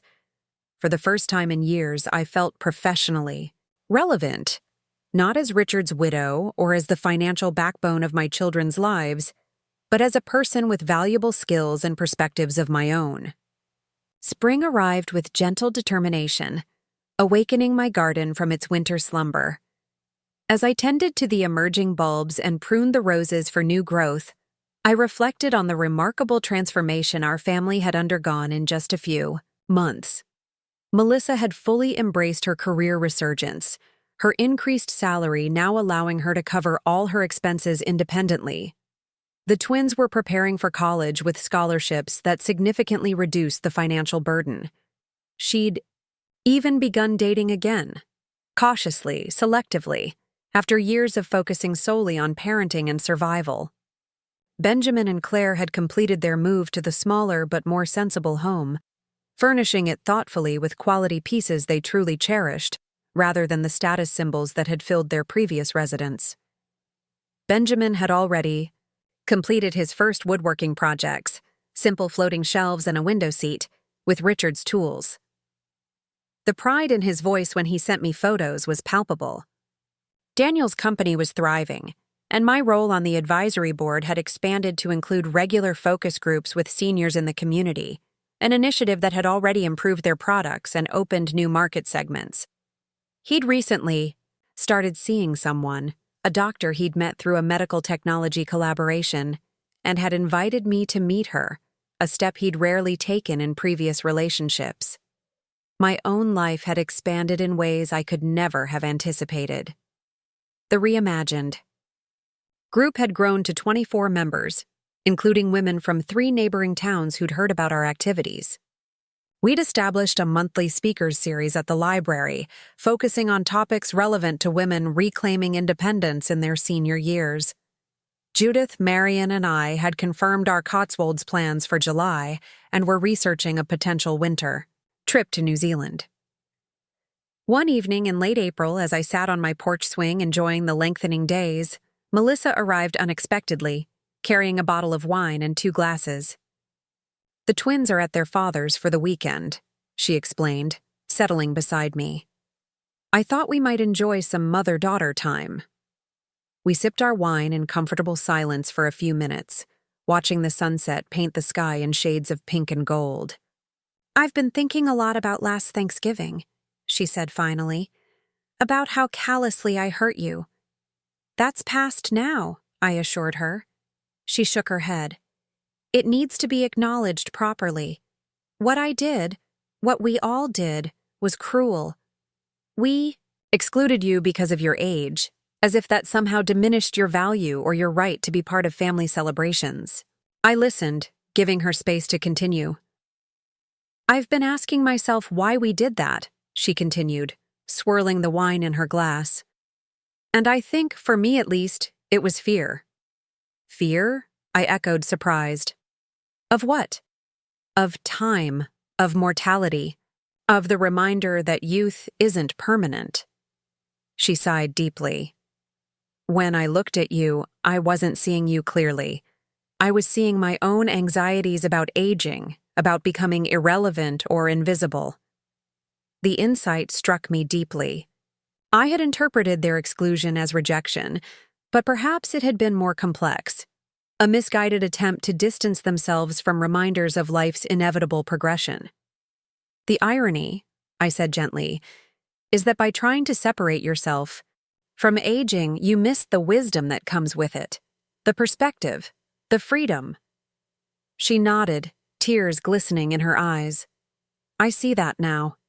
Watching you these past few months, traveling, starting new projects, making new friends. You're more vibrant than I am most days. Age hasn't diminished you. It's refined you. I reached over and squeezed her hand. It's not always easy. I have my moments of grief for lost youth, for your father, for time passing too quickly. But I've learned there's a richness to this stage of life that I never expected. I want to learn from you, she said simply.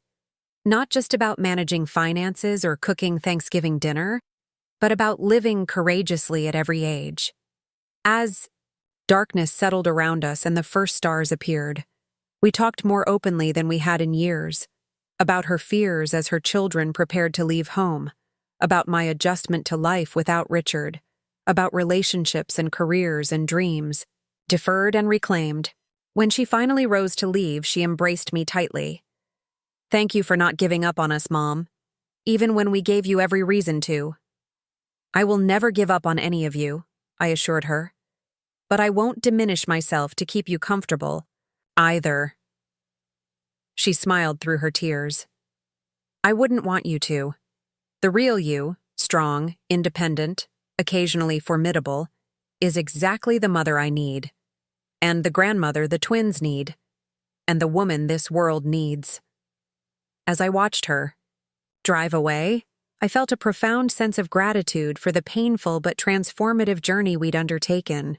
By withdrawing financial support, I had ultimately given my children something far more valuable: the opportunity to discover their own strength, their true priorities, and a more authentic relationship with me.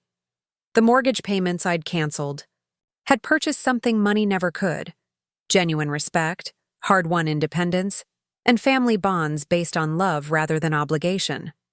Summer arrived with an exuberance that seemed to mirror my own renewed spirit. My gardens flourished under attentive care. The advisory board position at Daniel's company became increasingly fulfilling, and our reimagined group had grown so popular, we'd had to move our meetings to the community center to accommodate everyone. One particularly warm June morning, as I sat on my patio reviewing materials for our upcoming Cotswolds trip, my phone rang with a call from Benjamin's son, my 17-year-old grandson, Jason. Grandma? His voice carried an unusual hesitancy. Can I come over today? There's something I want to talk to you about. Of course, I replied, surprised but pleased. While I'd always been close with my grandchildren, they rarely sought me out independently for conversations. How about lunch? I can make those turkey avocado wraps you like. That would be great, he said, sounding relieved. Is noon okay? Jason arrived precisely at 12, a punctuality he'd inherited from his father. He'd shot up several inches since Christmas, his lanky frame still adjusting to its new height. His father's architectural precision combined with Claire's artistic sensibility had produced a thoughtful young man with an eye for beauty and detail. Over lunch on the patio, we caught up on his final weeks of junior year, his summer job at the local art supply store, and his excitement about visiting colleges in the fall. He spoke animatedly about everything except whatever had prompted his visit. Finally, as we finished our wraps, I decided to gently prompt him. While I always enjoy your company, Jason, I suspect there was something specific you wanted to discuss? He set down his water glass, suddenly looking younger than his 17 years. Yeah, it's about college, actually, and Dad, and money. I nodded encouragingly but remained silent, giving him space to continue at his own pace. So you know Dad and Mom have been really different since they moved to the new house, right? Like they talk about budgets now and priorities and stuff. He traced a pattern on the tablecloth with his finger. They've been having all these family meetings about finances, being super transparent about what things cost and what we can afford. That sounds healthy, I observed. It is, he agreed. Weird at first, but good. Anyway, they sat me down last week to talk about college costs. They showed me exactly what they've saved, what they can contribute, and what I'd need to cover, with scholarships or loans. I kept my expression neutral, though internally I wondered if Benjamin was being unnecessarily harsh. He and Claire should have enough resources for a reasonable college contribution, even without my assistance. The thing is, Jason continued, Dad was really clear that while they can cover about 70% of a state school, they can't swing a private university unless I get serious scholarship money. Which is fair, I totally get it. He hesitated, took a deep breath and plunged forward. But here's the thing, Grandma. My dream school is RISD, the Rhode Island School of Design. Their architecture program is amazing, especially for someone like me who's interested in the intersection of design and environmental sustainability. My heart warmed at the passion in his voice. This wasn't a passing teenage fancy, but a well-researched aspiration. It's also one of the most expensive schools in the country, he acknowledged. Like $76,000 a year expensive. Dad says even if I get partial scholarships, the gap would be too big for them to cover. I could see where this was heading and braced myself for what I suspected would be a request for financial support, a test of the boundaries I'd established. So, yesterday, I told Dad I was thinking of coming to talk to you about it. Jason looked up, meeting my eyes directly. And Grandma? He got really upset.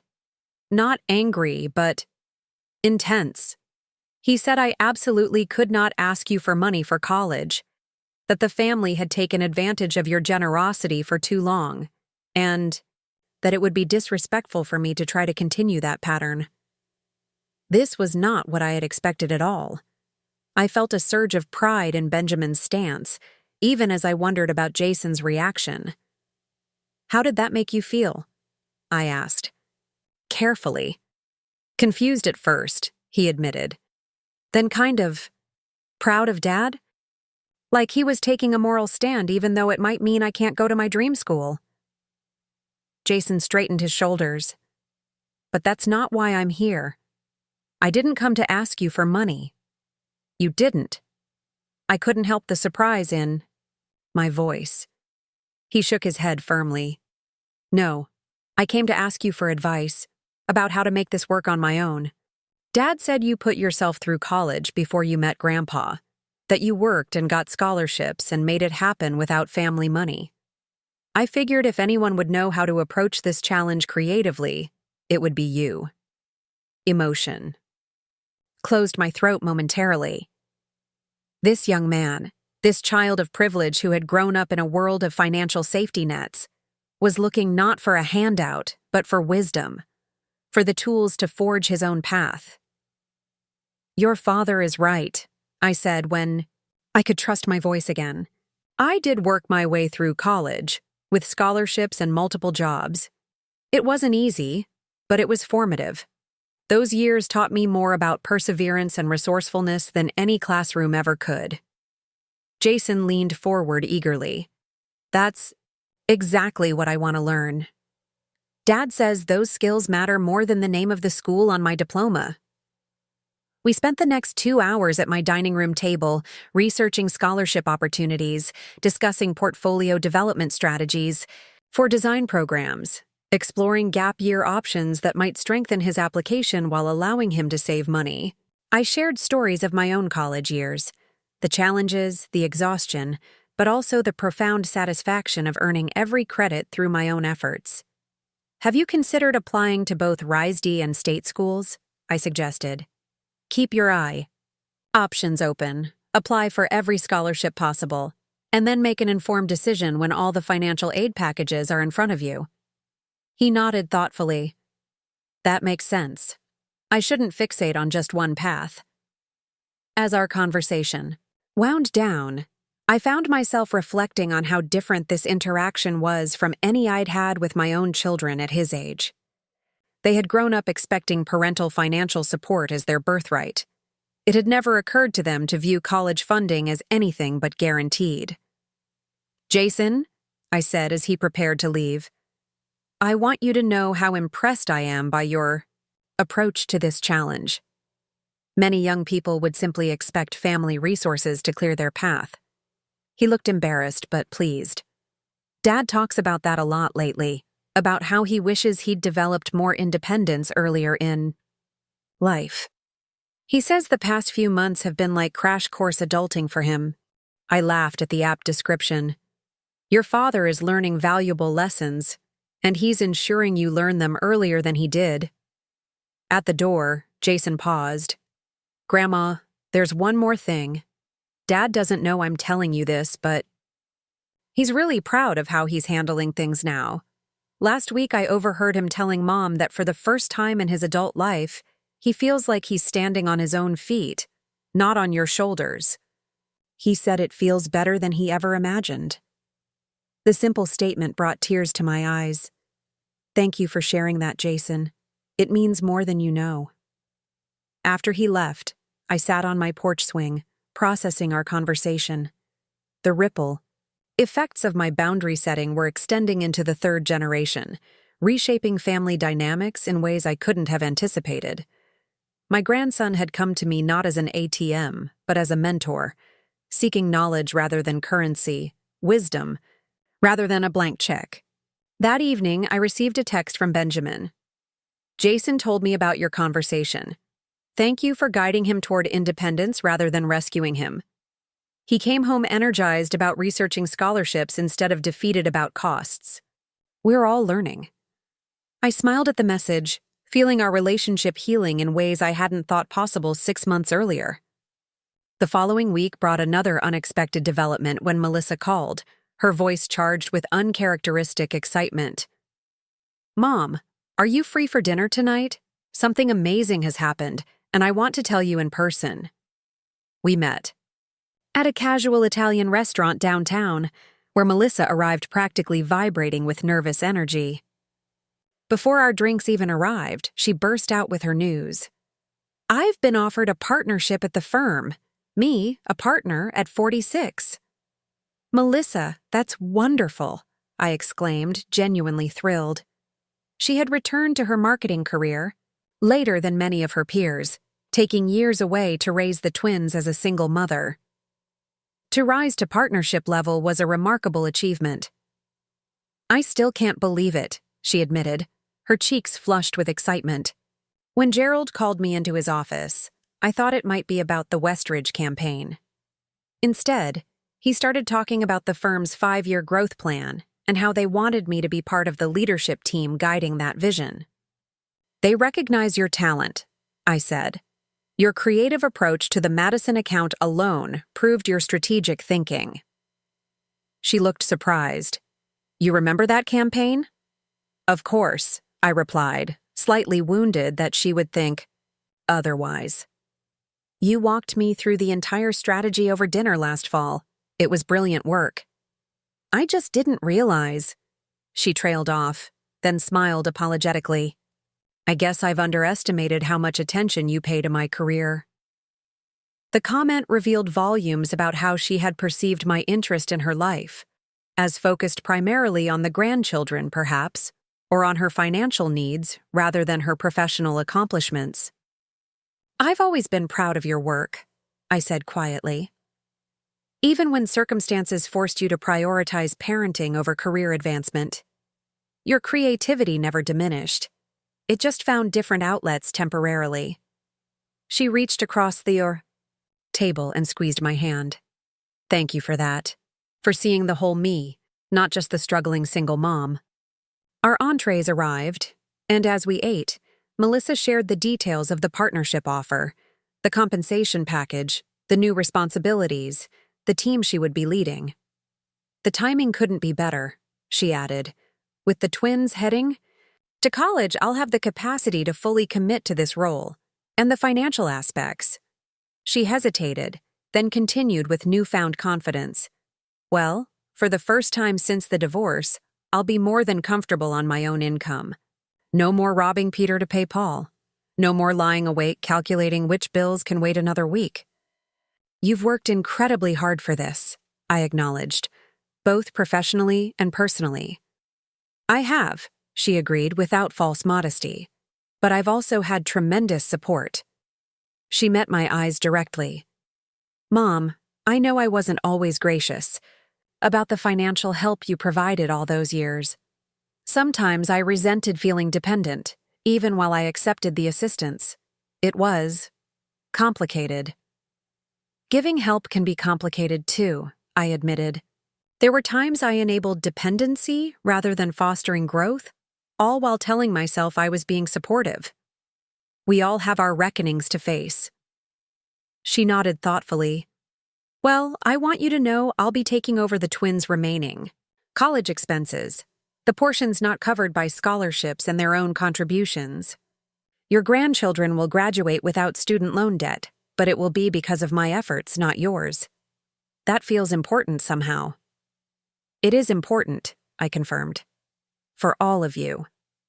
As we shared tiramisu for dessert, Melissa brought up an unexpected topic. So, I've been seeing someone. I raised my eyebrows in surprise. While she'd mentioned dating again, she had been characteristically private about specifics. Anyone I know? Actually, yes. She fidgeted with her napkin. It's James Harrington, from the Community Foundation Board.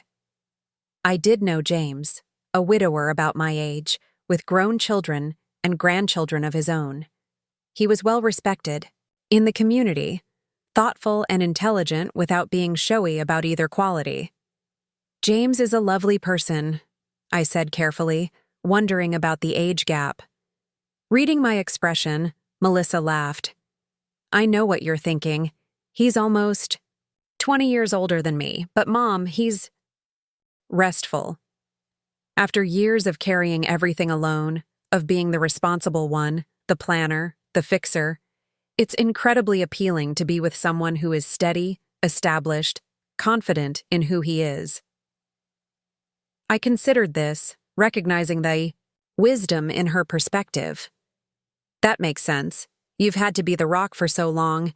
Perhaps you need someone who can be a rock for you. Exactly, she said, looking relieved at my understanding.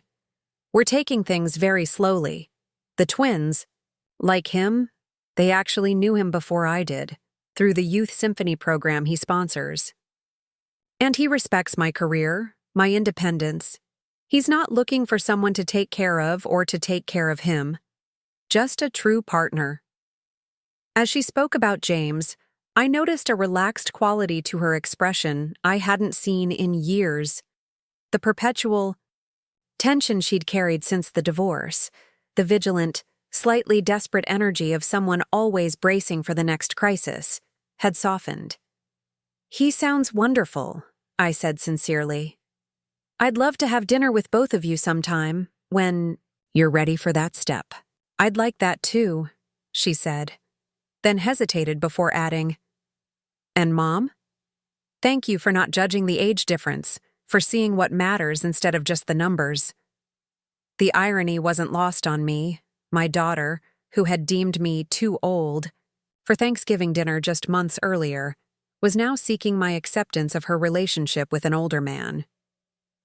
Age is just one dimension of who we are, I said gently. What matters is how people treat each other, how they make each other feel, whether they bring out the best in one another. Driving home that evening, I marveled at how profoundly our family dynamics had shifted. My children, once locked in patterns of dependency and avoidance, were emerging as their authentic selves. Benjamin reconnecting with creativity through woodworking, Melissa stepping into professional leadership and opening herself to new love, Daniel building his company while creating space for more balanced relationships. And I was changing too, expanding into new roles and interests that had nothing to do with maternal obligation. My advisory board position had led to speaking engagements at 2 technology conferences focused on designing for older adults. The Reimagined group had been featured in a regional magazine, bringing inquiries from women in neighboring states interested in starting their own chapters. Judith, Marion, and I had finalized our Cotswolds itinerary and were already researching New Zealand options for the winter. Most significantly, I had begun writing again, something I'd set aside decades earlier when motherhood and supporting Richard's career became all-consuming. It had started as simple journaling, processing my feelings about the family transformation. Gradually, it evolved into more structured essays about reclaiming identity in later life, about setting boundaries with adult children, about finding new purpose beyond traditional family roles. Judith had convinced me to share one essay with our Reimagined group. The response had been overwhelming, women recognizing their own struggles in my words, finding validation for their complicated feelings about aging and family dynamics. The community center director had then asked if I would consider leading a writing workshop for women over 60, focusing on life transitions and personal narrative.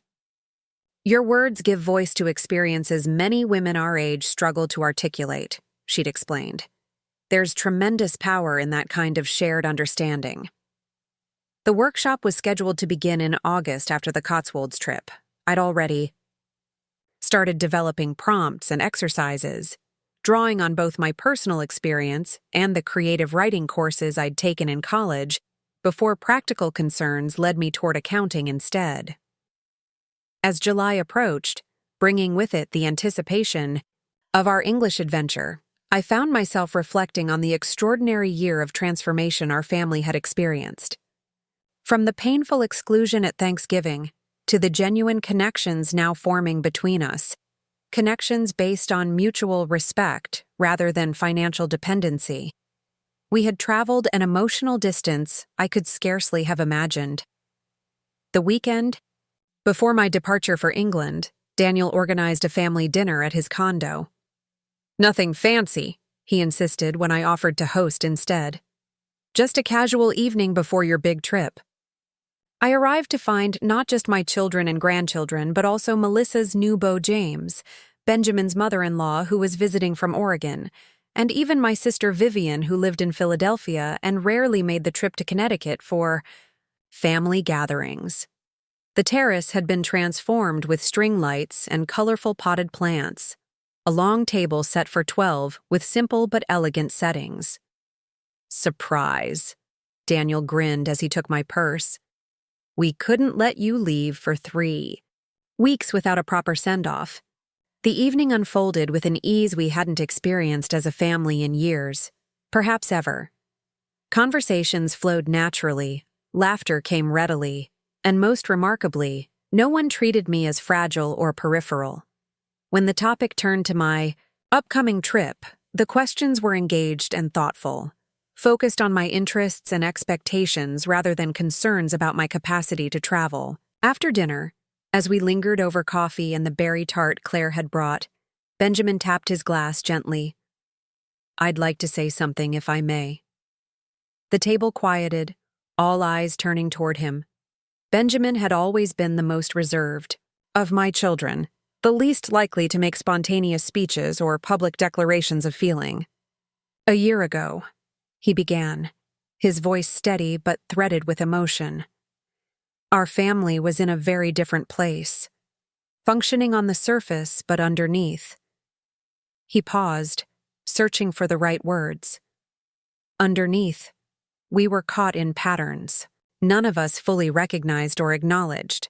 Mom was our financial safety net, often at significant personal cost. We accepted her support as our due while gradually, unconsciously, pushing her to the margins of our lives. I felt my throat tighten with unexpected emotion. Around the table, expressions grew solemn, reflective. When Mom cut off the mortgage payments, Benjamin continued, I was angry. I felt betrayed. I couldn't see past my own entitlement to recognize the deeper issue. He looked directly at me, his eyes clear and unflinching. But Mom, What initially felt like punishment was actually the most valuable gift you could have given us. You forced us to reclaim our independence, our self-sufficiency. You made us look honestly at the people we had become and decide if that's who we wanted to be. Melissa nodded, reaching for James's hand beside her. Daniel watched his brother with quiet approval. I won't pretend the adjustment was easy, Benjamin acknowledged. It wasn't. There were tough conversations, difficult decisions, uncomfortable realizations. But standing here now, I can say without qualification that our family is healthier than it's ever been. We're relating to each other as whole people, not as financial resources or obligations. He lifted his glass. So tonight, I want to toast our mother. For her courage in setting boundaries when it would have been easier to maintain the status quo. For believing in our capacity to stand on our own feet when we had forgotten how. And for showing us through her example that life's later chapters can be filled with adventure, purpose, and new beginnings. To Mom, my children echoed, raising their glasses. And to family transformation, Daniel added. May we never stop growing together. As glasses clinked around the table, I blinked back tears. Not tears of sadness or loss this time, but of profound gratitude for the journey we had taken together, through hurt and healing, through entitlement and accountability, through distance and reconnection. Later, as the gathering began to disperse, Vivian pulled me aside. You seem different, Eleanor, she observed, studying my face closely. Lighter somehow. More present. I considered her observation. I am different. For years after Richard died, I poured all my energy into being needed by my children. I measured my worth by what I could provide, what problems I could solve. When they excluded me from Thanksgiving, it shattered that identity completely. And now? She prompted. Now I understand that being needed isn't the same as being valued, that financial support isn't the same as genuine connection, that I have so much more to offer this world than just being a mother and grandmother. Vivian squeezed my hand. I'm proud of you, little sister. It takes courage to rewrite the terms of relationship at any age, but especially after patterns have been set for decades. As I drove home that night, the full moon illuminating the familiar streets of Lakeside, I felt a sense of completion I hadn't expected. The painful circuit that began with exclusion from a family holiday had transformed into something profound, a recalibration of relationships, a reclamation of identity, a renaissance of spirit I could never have anticipated. The mortgages I had canceled had purchased something far more valuable than property. They had bought authenticity, respect, and genuine connection, not just for me, but for every member of our family. They had freed my children to become their best adult selves and liberated me to explore dimensions of identity beyond motherhood. As I packed the final items for my Cotswolds adventure the next morning, I paused at my bedroom window, gazing. Out at the garden Richard and I had planted together decades earlier. The perennials returned faithfully each year, but never exactly the same, always adapting to new conditions, finding fresh pathways toward the sun, evolving while remaining essentially themselves. Just like us, I whispered, thinking of our family's transformation. Growing in directions we never imagined possible. The Cotswolds greeted us with storybook charm, rolling green hills, honey-colored stone cottages, gardens bursting with summer blooms, and skies that seemed impossibly blue after Connecticut's recent heat wave. Judith, Marion, and I settled into our rented cottage in Bourton-on-the-Water, marveling at the medieval bridges spanning the gentle river Windrush that flowed through the village center. I feel like I've stepped into a postcard, Marion sighed, as we enjoyed morning coffee in our garden that first day, the sun dappling through an ancient apple tree. Or perhaps a Jane Austen novel. Without the restrictive corsets or social constraints, thankfully, Judith quipped, stretching her legs contentedly. Though I wouldn't mind encountering a Mr. Darcy while we're here. I laughed, feeling younger. than I had in decades. I'll settle for good company, beautiful scenery, and perhaps a scone or two. The 3 weeks unfolded like a dream, each day bringing new discoveries. We explored picturesque villages with names that felt like poetry. On the Tongue, Stowe on the Wold, Chipping Campden, Lower Slaughter. We wandered through gardens that had been cultivated for centuries, visited stately homes with histories stretching back to Tudor times, and sampled local delicacies in quaint tea rooms and village pubs. In Stratford-upon-Avon, we attended a Royal Shakespeare Company performance of Much Ado About Nothing, the actors bringing fresh life to words written over 4 centuries ago. In Oxford, we toured the venerable colleges, tracing the footsteps of literary giants and world-changing thinkers. In Bath, we soaked in the thermal waters as Romans had done nearly 2,000 years earlier, emerging refreshed and somehow connected to that ancient continuity of human experience. Throughout our adventures, I found myself reaching for my journal each evening, capturing not just the sights and experiences, but the emotions they evoked, the sense of perspective that comes from standing in places that have witnessed centuries of human joy and sorrow, the liberation of experiencing a culture different from my own, the profound pleasure of discovery unencumbered by responsibility for others. One evening, as we shared a bottle of local cider in our cottage garden, Judith observed, "You know what I love most about traveling at our age? We've lived enough to truly appreciate what we're seeing. These experiences land differently than they would have when we were younger." Marian nodded thoughtfully. In my 30s, I would have been checking attractions off a list, comparing my experiences to some internalized standard of what travel should be. Now, I'm simply present for whatever each moment offers. And there's a freedom in traveling. When it's purely for ourselves, I added. No accommodating children's attention spans or partners' preferences, just following our own curiosities. Speaking of which, Judith said, refilling our glasses, I've been thinking about our New Zealand plans. What if we extended the trip by a week and added a few days in Australia? The Great Barrier Reef has been on my bucket list forever, and with climate change. We should see it while we can, Marian finished for her. I'm in. I hesitated, briefly, thinking of the additional expense and time away. Then I caught myself. This old pattern of cautious calculation, of limiting experiences out of some vague sense that resources must always be preserved for family needs. Absolutely, I declared. Let's do it. The reef, Sydney, all of it. Their surprised smiles told me they had expected more deliberation from me. I was surprising myself too, embracing spontaneity, prioritizing adventure, allocating resources to my own dreams without second-guessing. This was the new Eleanor emerging, not reckless, but liberated from needless constraints of my own creation. That night, I called Daniel to check in, the time difference meaning I caught him just arriving at his office. "Mom, how's England treating you?" His voice carried across the Atlantic with perfect clarity. "It's magical," I told him, describing our recent visits to Blenheim Palace and the Cotswold lavender fields. "You sound so happy," he observed. "It makes me wish I'd encouraged you to travel more after Dad died, instead of—" He trailed off.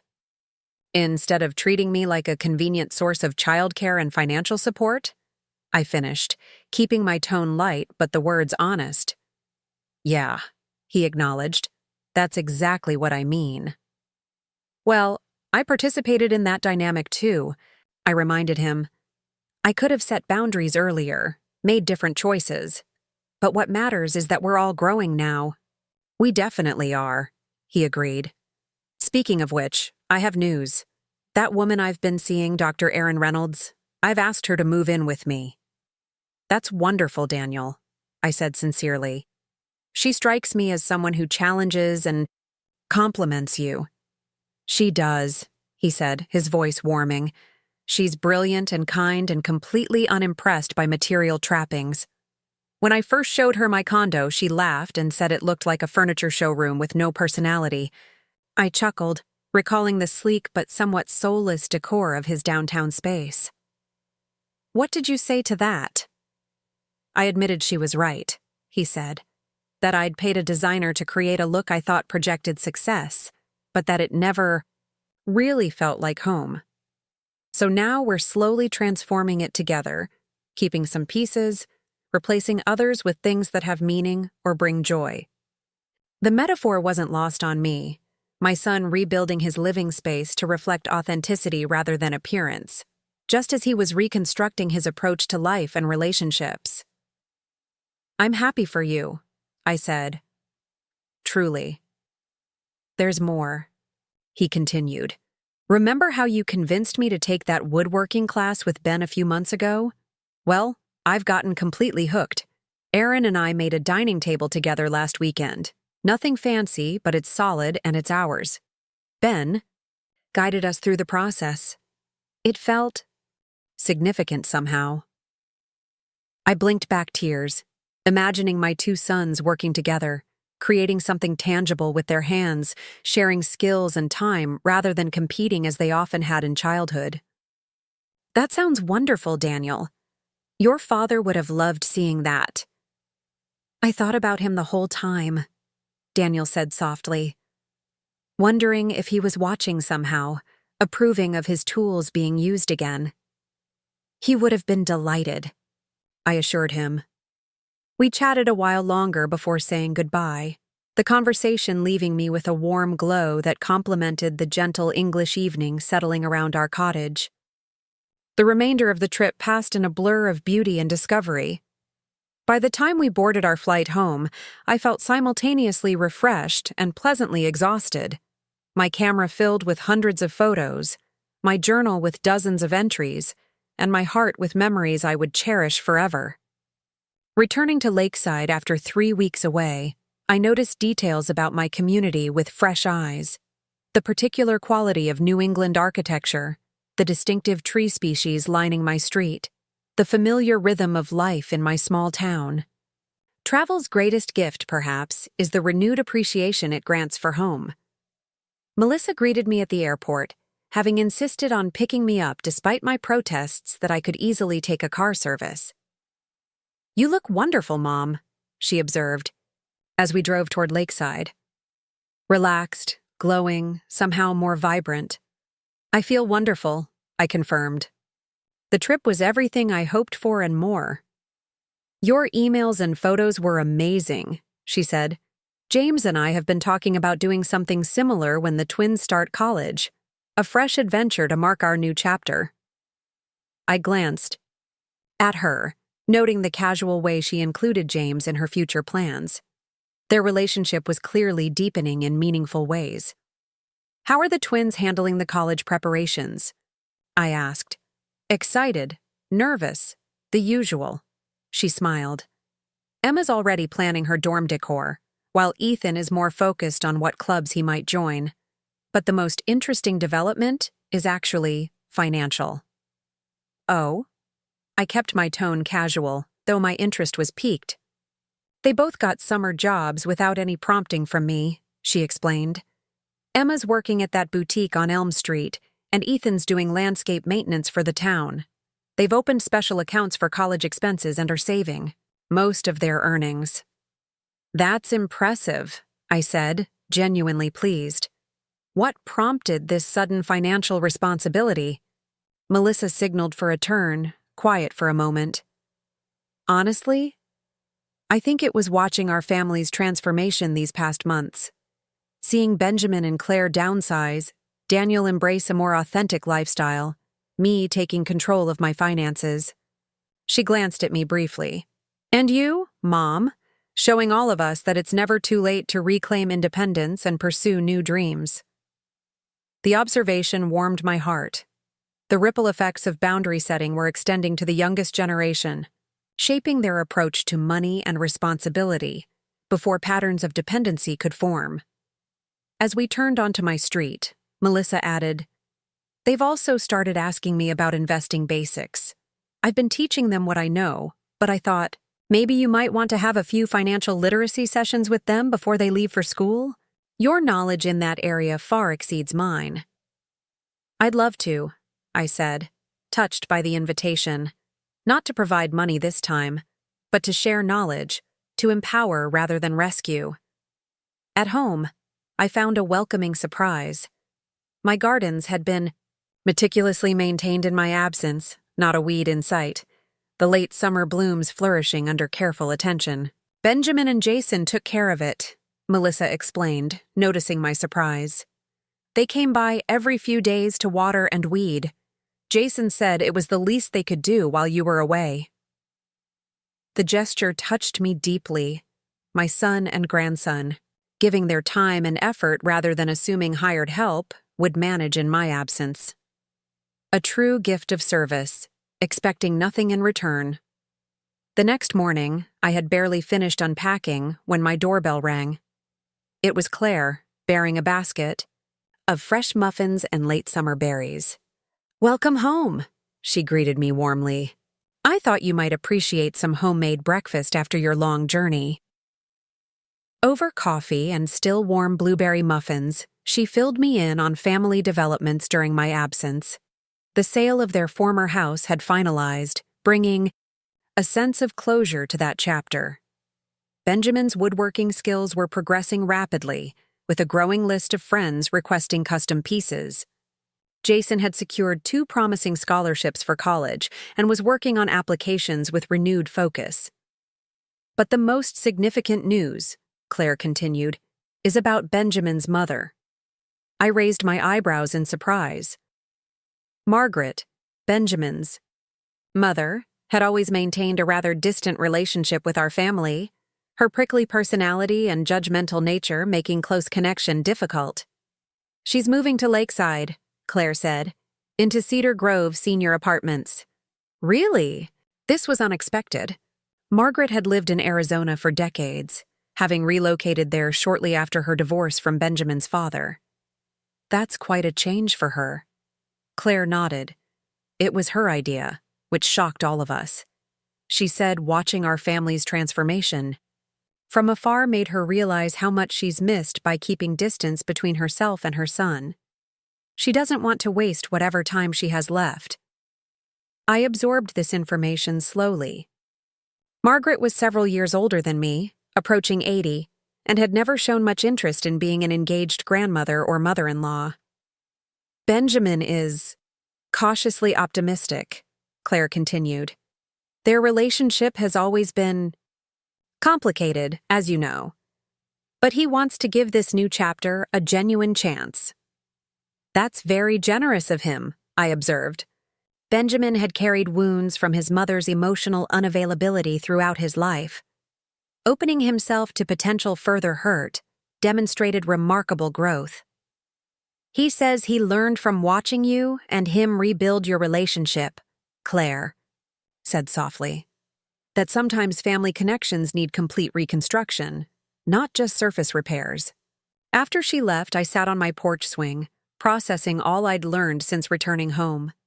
The transformations continued to unfold, rippling outward in unexpected directions. Benjamin rebuilding bonds with his difficult mother, the twins embracing financial responsibility before college. Daniel finding authentic partnership while reconnecting with creativity through woodworking. None of these developments would likely have occurred if I had maintained the status quo, continuing to subsidize my children's lifestyles while accepting peripheral treatment in return. My painful exclusion from Thanksgiving had catalyzed a family renaissance none of us could have anticipated. The following weeks brought a gentle return to routine, albeit a transformed one. My writing workshop at the community center launched with 15 enthusiastic participants, all women over 60 with stories to tell and insights to share. The advisory board position at Daniel's company expanded to include mentoring young, female executives navigating leadership challenges. The reimagined group continued to flourish, with plans for a weekend retreat in the Berkshires that fall. One crisp September morning, as leaves began their annual transformation from green to gold, my doorbell rang unexpectedly early. I opened it to find Benjamin on my porch, holding a wooden case I didn't recognize. "Morning, Mother," he greeted me, seeming slightly nervous. "I hope I'm not disturbing you too early." "Not at all," I assured him, ushering him inside. I've been up for hours. Would you like coffee? Please, he nodded, following me to the kitchen. As I prepared our drinks, he placed the wooden case carefully on my table, his hands lingering on its polished surface. Once we were seated with steaming mugs before us, he finally spoke. I made something for you, he said, pushing the case gently in my direction. A thank you gift, though that hardly seems adequate for what you've given our family this year. Intrigued, I opened the hinged lid carefully. Inside, nestled in velvet lining, lay an exquisite fountain pen and a leather-bound journal. The pen's body was crafted from richly grained wood, with delicate inlays creating a subtle pattern along its length. The journal's cover featured the same wood as an inset panel, surrounded by supple brown leather. Benjamin, I breathed, lifting the pen carefully. This is extraordinary. The wood is from Dad's workshop, he explained quietly. Some cherry he'd been saving for a special project, I thought. He hesitated, emotion briefly tightening his voice. I thought he would approve of it being used for something that encourages your writing. Tears pricked my eyes as I examined the craftsmanship, the hours of patient work evident in every detail. It's perfect, I managed, running my fingers over the smooth surface. Absolutely perfect. You mentioned once that you used to write, before marriage and motherhood took precedence, he continued. And Melissa told me about your workshop at the community center, how meaningful it's been for the participants. I thought perhaps it was time you had proper tools for your own writing journey. The thoughtfulness of the gift overwhelmed me, not just the physical items themselves, but the recognition of this rediscovered part of my identity, the acknowledgement of aspirations beyond family roles. Your father would be so proud of your craftsmanship, I said, meeting his eyes directly. And even more proud of the man you've become this year? Benjamin flushed slightly at the praise. I had a belated realization recently, he admitted. For years, I thought Dad's primary legacy was financial, the security he built for our family, the opportunities his success created for us. But watching you these past months, I've understood that his true legacy was in values, not resources. The integrity with which he lived his life, the balance he maintained between work and presence, the respect he showed to everyone, regardless of status. I nodded, my own memories of Richard rising to the surface. Not the successful businessman the world had seen, but the husband who had never made me feel less than despite my more modest career, who had been genuinely interested in my thoughts and feelings, who had shown up fully for family life, despite professional demands.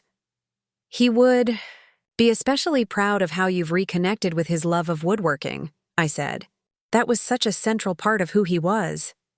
Benjamin's expression softened. Working with his tools, I sometimes feel him with me in the workshop. Not in any mystical sense, but in the muscle memory the tools themselves seem to carry, the techniques he perfected over decades. We sat in comfortable silence for a moment, the gift between us bridging past and present, honoring what had been while celebrating what was becoming. Did I mention that Mother arrives next week? Benjamin finally said, changing subjects. She's already talking about hosting Thanksgiving this year at her new apartment, which is wildly impractical given the size, but demonstrates surprising enthusiasm. I chuckled, imagining Margaret attempting to coordinate a family gathering in a space designed for single occupancy. Perhaps a restaurant would be more practical for her first hosting effort. That's what Claire suggested, Benjamin agreed. But the important thing is that she wants to be with family for the holiday. That's new. Speaking of Thanksgiving, I ventured. Have you all made plans yet? He met my eyes directly. We were hoping you would host again, actually. If you're willing. No one does it like you, and after last year's disaster without you. He grimaced at the memory. I'd love to, I said simply. With one condition, he added. We all contribute meaningfully, Not just bringing a side dish, but sharing the real work. Setting up, cleaning up, the whole process.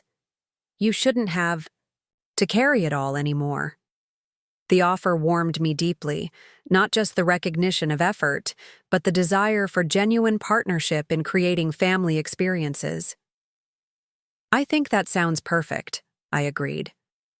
After Benjamin left, I sat at my kitchen table, admiring his gift and reflecting on the extraordinary year of transformation our family had experienced. From exclusion and hurt to reconnection and growth. From financial dependency to mutual respect.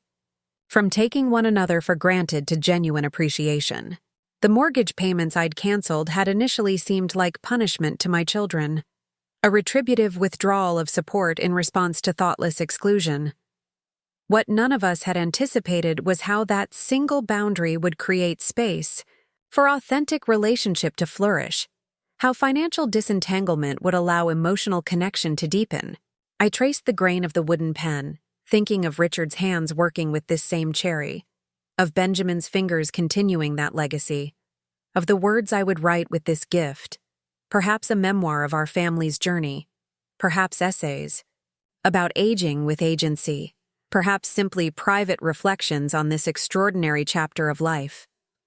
Whatever form my writing took, I knew this truth would infuse it.